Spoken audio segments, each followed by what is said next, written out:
ಹೋರಾಟಗಾರ ಮಾಜಿ ಶಾಸಕ ಜಿ ಪಾಪಣ್ಣ ಅವರ ಸೇವೆ ಸ್ಮರಣೀಯ. ಶಾಸಕ ಬಿಎನ್ ರವಿಕುಮಾರ್.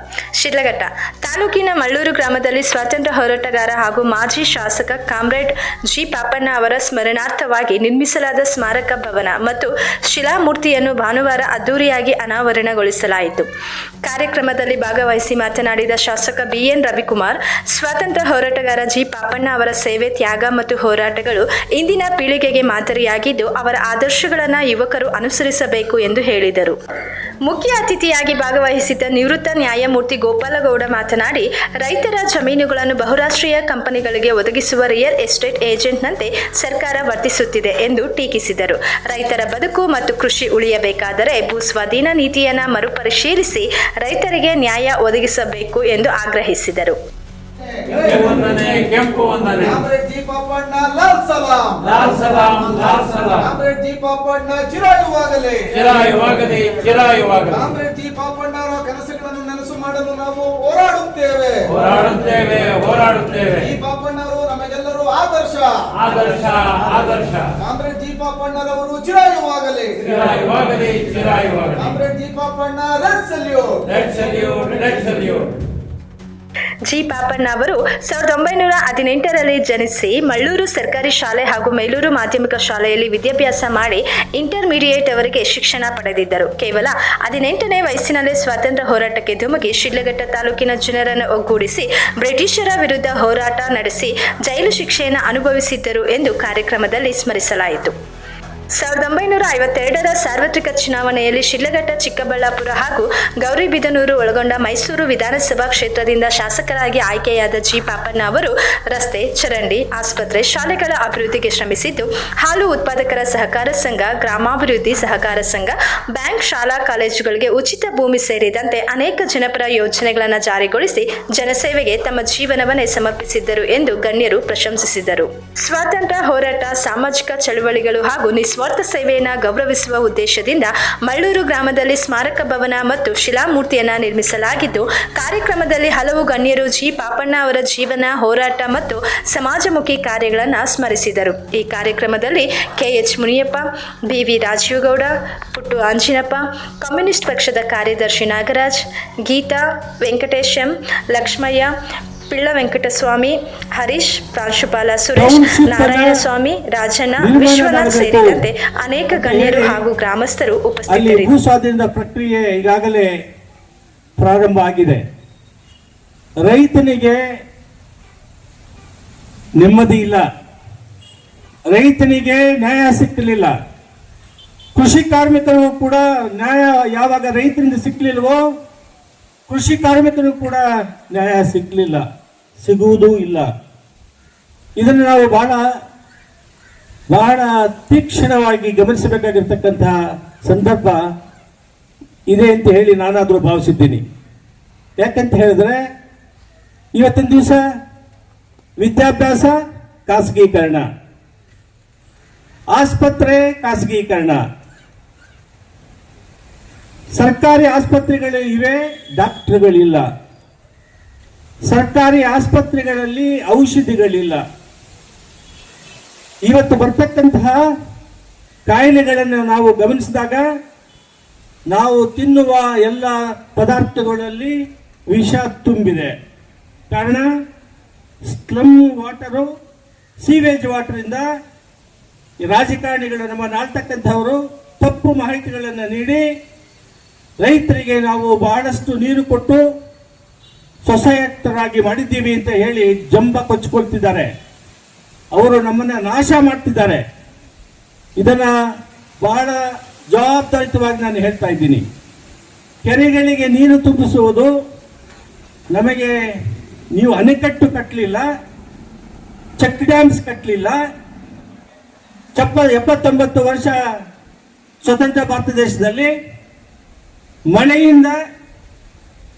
ಇದ್ದರೆ ಬೆಳೆ ಬೆಳೀತಕ್ಕಂಥ ಪರಿಸ್ಥಿತಿ, ನೀವು ತುಂಬಿಸ್ತಕ್ಕಂಥ ನೀರು, ಕಲುಷಿತ ನೀರು ಭೂಮಿಗೆ ಇಂಗಿ ಟ್ಯಾಪ್ನಲ್ಲಿ ಕುಡಿತಕ್ಕಂಥ ನೀರು ಕಲುಷಿತ ಆಗಿದೆ. ನಾವು ವಿಷವನ್ನು ಸೇವನೆ ಮಾಡ್ತಿದ್ದೀವಿ. ಹಿರಿಯರು ಮಾಡಿದಂತ ಚಳವಳಿ, ಆ ಜೋಡಿ ಇನಾಮತಿ ಹೋರಾಟ, ಆ ಜೋಡಿ ಇನಾಮತಿ ಹೋರಾಟಕ್ಕೂ ಕಮ್ಯುನಿಸ್ಟ್ ಪಕ್ಷಕ್ಕೂ ಮಳ್ಳೂರು ಪಾಪಣ್ಣನಿಗೂ ನಮ್ಮ ಊರಿಗೂ ಆ ಕುಟುಂಬಕ್ಕೆ ನಮ್ಮ ಕುಟುಂಬಕ್ಕೂ ನಾವುಗಳಿಗೆ ಬರೋದಕ್ಕೂ ಎಲ್ಲೋ ಒಂದು ಕಡೆ ಯಾವ ರೀತಿಯಾದಂಥ ಸಂಬಂಧಗಳು ಬೆಸೆದಿದೆ ಅಂತ ಹೇಳಿ ಇವತ್ತು ಈ ಮಾತನ್ನ ನಾನು ಇಲ್ಲಿ ಇವತ್ತು ಯಾಕೆ ಮಾತಾಡ್ತಿದ್ದೀನಿ, ಬಹುಶಃ ಬಹಳಷ್ಟು ಜನ ಯುವಕರು ಕಡಿಮೆ ಇದ್ದಾರೆ, ದೊಡ್ಡವರು ಎಲ್ಲರೂ ಕೂಡ ಇದ್ದಾರೆ. ಬಹಳಷ್ಟು ಜನ ಯುವಕರುಗಳಿಗೆ ಅರ್ಥ ಆಗುದಿಲ್ಲ. ಇವತ್ತು ಬಹಳಷ್ಟು ಜನ ದೊಡ್ಡವರು ಮಾತಾಡುವಾಗ ಹೇಳ್ತಾರೆ, ನೀವೆಲ್ಲ ಹೇಳೋದು ಕರೆಕ್ಟ್ ಗಿತ್ತಮ್ಮ, ಎಲ್ಲಿದಮ್ಮ ನಿಮ್ಮ ಪಾರ್ಟಿ ಎಲ್ಲ ಕರೆಕ್ಟ್ ಹೇಳೋದು, ಕಮ್ಯುನಿಸ್ಟ್ ಪಾರ್ಟಿ ಇಲ್ಲಲ್ಲಮ್ಮ ಭಾರತ ದೇಶದಾಗ ಇಲ್ಲ, ಅಲ್ಲೆಲ್ಲೋ ಇತ್ತು ಪಶ್ಚಿಮ ಬಂಗಾಳದಾಗ ಅಲ್ಲೂ ಹೋಗ್ಬಿಡ್ತು, ಈಗ ಕೇರಳದಾಗೂ ಹೊರಟೋಗ್ಬಿಡ್ತು, ಎಲ್ಲ ಕಡೆ ಹೊರಟೋಗ್ಬಿಡ್ತು, ಹೆಂಗಮ್ಮ ಅಂತ ಹೇಳ್ತಾರೆ. ಹೌದಣ್ಣ, ಭಾರತ ದೇಶದಾಗ ಸ್ವತಂತ್ರ ಹೋರಾಟದ ಮತ್ತು ಪ್ರಜಾಪ್ರಭುತ್ವ ಇರೋಂಥ ವ್ಯವಸ್ಥೆ MLA ಇಲ್ದಿರ್ಕಿರ್ಬೋದು, MP ಇಲ್ದಿರ್ಕಿರ್ಬೋದು. ಆದ್ರೆ ನಂದೊಂದು ಪ್ರಶ್ನೆನ, MLA MP CPM ಗೆದ್ದಿಲ್ಲ ಹೋಗ್ಲಿ, ಆದ್ರೆ ಇವತ್ತಿಗೂ ಕೂಡ ಬಿಹಾರದಿಂದ ನಮ್ಮೂರ್ಗಳಾಗ ಬಂದು ಶೆಡ್ಗಳಾಗ ಕೆಲಸ ಮಾಡ್ತಾರೆ ಕೂಲಿಯವರು. ಅಂದ್ರೆ ಭಾರತ ದೇಶದಾಗಿರೋಂಥ ಬಿಹಾರದಾಗಿರೋಂಥವ್ರಕ ತಿನ್ನಕ್ ಇಟ್ಕಿಲ್ಲ, ಅವ್ರು ಬಂದು ಇಲ್ಲಿ ಕೆಲಸ ಮಾಡ್ತಾವ್ರೆ, ಅವ್ರ ಮಕ್ಳಿಗೆ ಇವತ್ತು ವಿದ್ಯಾಭ್ಯಾಸ ಇಲ್ಲ. ನಮ್ಮೂರಾಗಿರೋಂಥ ಹೆಣ್ಮಕ್ಳ ಮ್ಯಾಗ ಅತ್ಯಾಚಾರ ದೌರ್ಜನ್ಯ ನಡೀತದೆ. ನಮ್ಮ ರೈತರು 10 ಎಕರೆ 20 ಎಕರೆ 50 ಎಕರೆ ಜಮೀನ್ ಇಕ್ಕೊಂಡವ್ರೆ, ಚೆನ್ನಾಗಿ ದುಡಿತಾರೆ, ಏನೋ ಮಾಡ್ತಾರೆ, ಅವನ್ಗೆ ಹೆಣ್ಣು ಕೊಡ್ತಾ ಇಲ್ಲ. ಇವತ್ತು ಒಕ್ಕಲಿಗ ರೈತರಿಗೆ ಹೆಣ್ಣುಗಳು ಸಿಕ್ಕಲ್ಲ ಅಂತೇಳಿ ಕೋಲಾರ ಜಿಲ್ಲೆನಾಗ, ಚಿಕ್ಕಬಳ್ಳಾಪುರ ಜಿಲ್ಲೆನಾಗ, ಬಿಹಾರ ಒರಿಸ್ಸಾ ಕಡೆ ಹೋಗಿ ಹುಡುಗಿರನ್ನ ತತ್ತವ್ರೆ. ಕೆಲಸ ಮಾಡುವಂತ ಭೂಮಿಯಾಗ ದುಡಿಯೋಂತ ಹೆಣ್ಣು ಕೊಡಲ್ಲ. ಯಾಕೆ ಅಂತಂದ್ರೆ ಕೃಷಿ ರಂಗದಿಂದ ಏನು ಆದಾಯ ಇಲ್ಲ, ನನ್ನ ಮಗಳ ಕಿತ್ತಾಕಲ್ಲ ಅಂತ. ಒಂದು ಕಾಲಿತ್ತು, ತಿಪ್ಪಿನ ನೋಡಿ ಉಲ್ಲಾಮನ್ ನೋಡಿ ಹೆಣ್ಣು ಕೊಡ್ತಾ ಇದ್ರು, ಇವತ್ತು ಹೆಣ್ಣು ಕೊಡಲ್ಲ ಅಂತ ಹೇಳ್ತಾವ್ರೆ. ಈ ರೀತಿಯಾದಂತ ಪರಿಸ್ಥಿತಿ ನಿರ್ಮಾಣ ಆಗ್ತಾ ಇದೆ. ಆಯ್ತಾ, ರೈತರ ಮಕ್ಕಳೆಲ್ಲ ಇವತ್ತು ಹೋಗಿ ಏನೋ ಪೇಟೆ ಕೋಟೆ ಸೇರ್ಕೊಂಡು ಅಂಗಡಿ ಇಕ್ಕೊಂಡಿರೋಂಥವ್ರು ಅಷ್ಟು ರೇಷ್ಮೆಗೆ ಕಾಣಿಸ್ತಾರೆ, ಬೆಳಗ ಬಟ್ಟೆ ಹಾಕೊಂಡು EMI ಆಗ ಒಂದು ಕಾರ್ ತೆಗೆದು ಬರ್ತಾರೆ. ಆದ್ರೆ ಬೆಳೆ ಮಾಡ್ತಾ ಇರೋಂಥ ಒಂದು ಮನ್ಯಾಗ ಒಬ್ರು ಮನ್ಯಾಗೂ ಒಡವುಗಳಿಲ್ಲ, ಎಲ್ಲಾ ಬ್ಯಾಂಕ್ಗಳಾಗೆ ಇರ್ತವೆ. ಅದಕ್ಕೋಸ್ಕರಾಗಿ ರೈತನೇ ಒಕ್ಕಲಿಗನೇ ಒಕ್ಕಲ್ತನ ಮಾಡೋನ್ ಹೆಣ್ಣು ಕೊಡಲ್ಲ. ಇವಾಗ ಕಮ್ಯುನಿಸ್ಟ್ ಪಾರ್ಟಿ ಎಲ್ಲೋಗ್ಬಿಟ್ಟಿದ್ದಾನೆ. ಹಂಗಾದ್ರೆ ಕಮ್ಯುನಿಸಂ ಅಂತಂದ್ರೆ ದೊಡ್ಡದಲ್ಲ, ಕಮ್ಯುನಿಸಂ ಅಂದ್ರೆ ಇಷ್ಟೇ. ಎಲ್ಲರಿಗೂ ನಮ್ಮ ಕಾಮ್ರೇಡ್ GN ನಾಗರಾಜ್ ಅವ್ರು ಹೇಳ್ದಂಗೆ ಸಮಬಾಳು, ಎಲ್ಲರಿಗೂ ಸಮಬಾಳು ಸಿಗ್ಬೇಕು, ಎಲ್ಲರಿಗೂ ಸಮಾನತೆ ಸಿಗ್ಬೇಕು ಅಂತದ್ದು. ಅಂದ್ರೆ ಕಮ್ಯುನಿಸಂ ಅಂದ್ರೆ ದೊಡ್ಡ ಫಿಲಾಸಫಿ ಅಲ್ಲ. ಎಲ್ರಿಗೂ ಊಟ ಸಿಗ್ಬೇಕು, ಎಲ್ರಿಗೂ ಬಟ್ಟೆ ಸಿಗ್ಬೇಕು, ಎಲ್ರೂ ಸಮನಾಗಿ ಬದುಕಬೇಕು ಅಂತ ಹೇಳಂತದ್ದು. ಅಂದ್ರೆ ಈ ದೇಶದಾಗ 4 ಕೋಟಿ ಗೌನ್ ತೆಗೆದುಕೊಟ್ಟು ಮಗನ ಮದುವೆ ಮಾಡಂತವನು ಅವನೇ, ಎಂಡ್ರಕ್ಕ ಮ್ಯಾರೇಜ್ ಡೇಕ ಹೆಲಿಕಾಪ್ಟರ್ ಕೊಡೋನು ಅವನೇ, ಒಂದತ್ತು ಊಟ ಎಂಡ್ರು ಗಣ್ಣಿಬ್ರು ಮಕ್ಳು ಊಟ ತಿಂದು ಮಲ್ಗಕ್ಕೆ ಆಗದೆ ಇರೋಂಥವನು ಈ ದೇಶದಾಗ ಅವನೇ. ಎಲ್ಲನ ಐತೆ ಕಮ್ಯುನಿಸಂ ಸತ್ತೋಗ್ಬಿಟ್ಟೈತೇನಣ್ಣ? ಎಲ್ಲಿ ಸತ್ತೋಗ್ತದೆ? ಹೌದಲ್ಲಣ್ಣ? 4 ಕೋಟಿ ಗೌನ್ ಹಾಕ್ತಾನೆ, ಅವನೇನ್ರ ಹೆಲಿಕಾಪ್ಟರ್ ಕೊಡ್ತಾನೆ, ನನಗೆ ಗಂಡು ಒಂದು ಶಾಲ್ ತಂದು ಕೊಡಕ್ಕೂ ಆಗೋದಿಲ್ಲ. ಇವತ್ತು ಎಲ್ಲಿ ಹೋಗ್ತಾ ಇದೆ ಈ ಪರಿಸ್ಥಿತಿ ಅಂತಂದ್ರೆ, ನಾನು ಹೇಳುತ್ತೇನೆ, ಈ ಸಮನಾದಂತ ಈ ಸಮಾನತೆ ಬರೋ ತನಕ ಕೂಡ ನಾನು ಕಮ್ಯುನಿಸ್ಟ್ ಪಕ್ಷ ಇರ್ತದೆ. ಕಮ್ಯುನಿಸಂ ಅಂತಂದ್ರೆ ದೊಡ್ಡದಲ್ಲ, ಎಲ್ರಿಗೂ ಊಟ ಸಿಗ್ಬೇಕು, ಎಲ್ರಿಗೂ ಬಟ್ಟೆ ಸಿಗ್ಬೇಕು ಅನ್ನೋದೇ ಕಮ್ಯುನಿಸಂ. ಕ್ಯಾಪಿಟಲಿಸಂ ಅಂತಂದ್ರೆ ಇರೋಂತ ಎಲ್ಲ ಸಂಪತ್ತು ಆಸ್ತಿ ಅಂತಸ್ತು ಎಲ್ಲ ಯಾರನ್ನಾರು ಮುಂದುವರಿಸ್ಬಿಡ್ಲಿ, ಯಾರು ಹೋಗ್ಬಿಡ್ಲಿ, ಅದೆಲ್ಲವೂ ನಾವೇ ಮಡಿಕೆಬೇಕು, ನಮ್ಮ ಹತ್ರನೇ ಇರ್ಬೇಕು ಅನ್ನೋಂಥದ್ದೇ ಕ್ಯಾಪಿಟಲಿಸಂ. ಇವೆರಡರ ಮಧ್ಯೆ ಸಂಘರ್ಷ ನಡೀತಾ ಇರೋಂಥದ್ದು. ಹಂಗಾಗಿ ಕಮ್ಯುನಿಸ್ಟ್ ಪಾರ್ಟಿ ಹೋಗ್ಬಿಟ್ಟಿಲ್ಲಣ್ಣ. ರಷ್ಯಾದ ಕ್ರಾಂತಿ ಆದಾಗ ಅಲ್ಲೇ 100 ಜನ MLA ಇರಲಿಲ್ಲ. ಕ್ರಾಂತಿ ಅಂತಂದ್ರೆ ಏನು ಅಂತಂದ್ರೆ ಎಲ್ಲವೂ ನಮಗ್ ಸಿಗ್ಬೇಕು, ನಮ್ಮ ಮಕ್ಕಳು ನಮಗ್ ಸಿಗ್ಬೇಕು, ಓದಿರೋ ಮಕ್ಳಿಗೆ ಉದ್ಯೋಗ ಸಿಗ್ಬೇಕು, ಎಲ್ಲ ಮಕ್ಳಿಗೂ ಶಿಕ್ಷಣ ಸಿಗ್ಬೇಕು, ಎಲ್ರಿಗೂ ಆರೋಗ್ಯ ಸಿಗ್ಬೇಕು, ಎಲ್ರಿಗೂ ಭೂಮಿ ಸಿಗ್ಬೇಕು ಅನ್ನೋದೇ ಕ್ರಾಂತಿ ಅಣ್ಣ. ಹಂಗಾಗಿ ಯಾರೋ ಕೂತಂದು 4 ಜನ ಬಿರಿಯಾನಿ ತಿಂತಾ ಇದ್ರೆ ಉಳಿದವರೆಲ್ಲ ಏಸೋದ್ ಕೂತಂದಿರ್ತಾರೆ, ಅವರೆಲ್ಲ ಹೋಗಿ ಆ ಬಿರಿಯಾನಿ ಕಿತ್ಕೊಂಡು ತಿಂತಾರೆ, ಅದೇ ಕ್ರಾಂತಿ ಅಣ್ಣ. ಇನ್ನೇನು ದೊಡ್ಡ ಫಿಲಾಸಫಿ ಇಲ್ಲ.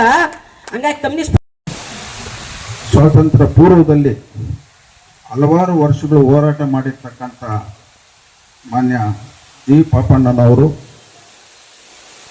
ಅದೇ ರೀತಿ ನಮ್ಮ ರಾಜ್ಯದಲ್ಲಿ ಹಿಂದೆ ಮೈಸೂರು ರಾಜ್ಯ ಅಂತಿದ್ದಂಥ ಸಂದರ್ಭದಲ್ಲಿ 1952ರಿಂದ 57 ತನಕ ನಮ್ಮ ಶಿಡ್ಲಘಟ್ಟ ವಿಧಾನಸಭಾ ಕ್ಷೇತ್ರ ಮತ್ತು ಚಿಕ್ಕಬಳ್ಳಾಪುರ ವಿಧಾನಸಭಾ ಕ್ಷೇತ್ರದಲ್ಲಿ ಆಗಿನ ಕಾಲದಲ್ಲಿ ಜಿ ಪಾಪಣ್ಣವರು ಮತ್ತು ನಮ್ಮ ಚಿಕ್ಕಬಳ್ಳಾಪುರದ ಮುನಿಯಪ್ಪಣ್ಣವರು ಇಬ್ಬರು ಈ ಭಾಗದಲ್ಲಿ ಶಾಸಕರಾಗಿ ಹಲವಾರು ಕಾರ್ಯಕ್ರಮಗಳನ್ನ ಇವತ್ತು ಜನಗಳ ಪರವಾಗಿ ಕೊಟ್ಟಿರ್ತಕ್ಕಂಥ ಒಂದು ಇತಿಹಾಸವನ್ನು ನಾವು ಗಮನಿಸಿದಾಗ ಇವತ್ತು ಜಿ ಪಾಪಣ್ಣನವರ ಒಂದು ನಾಯಕತ್ವದಲ್ಲಿ ನಾವು ಸ್ವಾತಂತ್ರ್ಯಕ್ಕೆ ಮುಂಚೆ ಅವರ ಒಂದು ಹೋರಾಟಗಳನ್ನ ನಾವು ಒಂದು ಅಧ್ಯಯನ ಮಾಡಿದಂಥ ಸಂದರ್ಭದಲ್ಲಿ ಭಾಳಷ್ಟು ಅವರು ಹೋರಾಟಗಳನ್ನ ಮಾಡಿ ಇವತ್ತು ಈ ಭಾಗದಲ್ಲಿ ರೈತರಿಗೆ, ಬಡವರಿಗೆ ಭಾಳಷ್ಟು ಕೊಡುಗೆಗಳನ್ನ ಕೊಟ್ಟಿರ್ತಕ್ಕಂಥದ್ದು ನಾವು ಗಮನಿಸಿದ್ವಿ. ಇವತ್ತು ನಾವು ಯಾಕೆ ಈ ಮಹನೀಯರ ಜಯಂತಿಗಳಾಗ್ಬೋದು, ಈ ದೀಪಾಪಣ್ಣವ್ರದ್ದು ಇವತ್ತು ಸ್ಮಾರಕ ಭವನ ಮತ್ತು ಅವರ ಒಂದು ವಿಗ್ರಹವನ್ನು ಇವತ್ತು ಸ್ಥಾಪನೆ ಮಾಡಲಿಕ್ಕೆ ಕಾರಣ ಅಂದರೆ ಈ ಸಮಾಜಕ್ಕೆ ಕೊಟ್ಟಿರ್ತಕ್ಕಂಥ ಕೊಡುಗೆಯನ್ನು ಇವತ್ತು ಈ ಭೂಮಿ ಇರೋ ತನಕ ಶಾಶ್ವತವಾಗಿ ಇರ್ತದೆ ಅನ್ನೋದಕ್ಕೆ ಇದೇ ಒಂದು ಉದಾಹರಣೆ ಅಂತ ನಾನು ಈ ಸಂದರ್ಭದಲ್ಲಿ ಹೇಳಕ್ಕೆ ಬಯಸ್ತೀನಿ. ಇವತ್ತು ಈ ಕ್ಷೇತ್ರದಲ್ಲಿ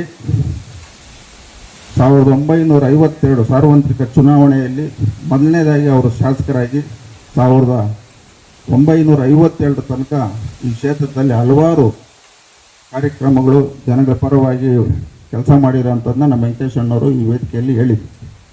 ಇವತ್ತು ನಾನು ಸಹ ಈ ಶಿಡ್ಲಘಟ್ಟ ವಿಧಾನಸಭಾ ಕ್ಷೇತ್ರದಲ್ಲಿ 8ನೇ ಶಾಸಕನಾಗಿ ಇವತ್ತು ಈ ಕ್ಷೇತ್ರದ ಸ್ವಾಭಿಮಾನ ಮತದಾರರು ನನಗೆ ಅಧಿಕಾರ ಕೊಟ್ಟಿದ್ದಾರೆ.